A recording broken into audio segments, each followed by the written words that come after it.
నవగ్రహాలు కూడా రుచులనేవి ఉంటాయా?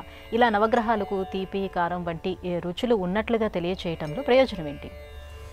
గ్రహాల అనుగ్రహం పొందాలి అంటే మనం తీసుకునే ఆహారాన్ని నియంత్రణలోకి తెచ్చుకోవాలి. వ్యవహారము, ఆహారము, విహారము ఈ మూడు కూడా నియంత్రణలోకి రావాలి అంటే రుచుల సంగతి తెలియాలి. సూర్యునకు కారం, శనికి చేదు, బుధుడికి వగరు, గురువుకు తీపి, శుక్రుడికి పులుపు, ఇలా ఈ గ్రహాలన్నిటికీ, చంద్రుడికి ఉప్పు.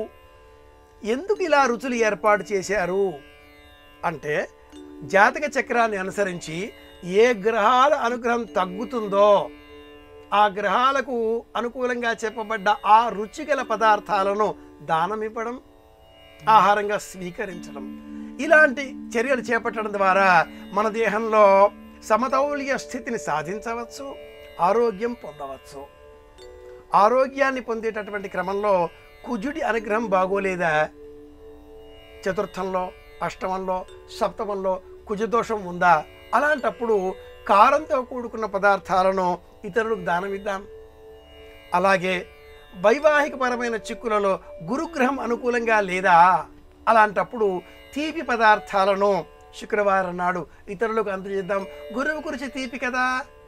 ఇలా ఆయా గ్రహాలకు సంబంధించినటువంటి ఈ రుచులను గ్రహాలకు ఇలా ఏర్పాటు చేయడంలో జ్యోతిష శాస్త్రం సాధించే ప్రయోజనం ఒక్కటే, మన ఆరోగ్యాన్ని సక్రమ పద్ధతిలో మనం పొందేటటువంటి ఏర్పాటు చూడడం, బోధించడం.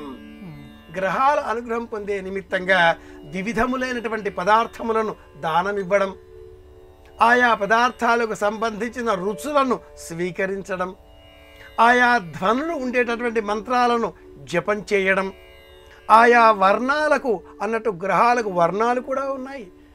గురువుకి పసుపు, శుక్రుడికి తెలుపు, రవికి ఎరుపు, శనికి నీలం రంగు, ఆయా గ్రహాలకు సంబంధించిన ఈ రంగులలో ఉండే దుస్తులు ధరించడం, అలాగే ఆయా రంగులలో ఉండే దుస్తులను దానం ఇవ్వడం, ఆదాన ప్రదానాల ద్వారా గ్రహాల అనుకూలతను సాధించే నిమిత్తమే ఈ విధమైనటువంటి రుచులు, అలాగే వర్ణాలు ఇవన్నీ కూడాను.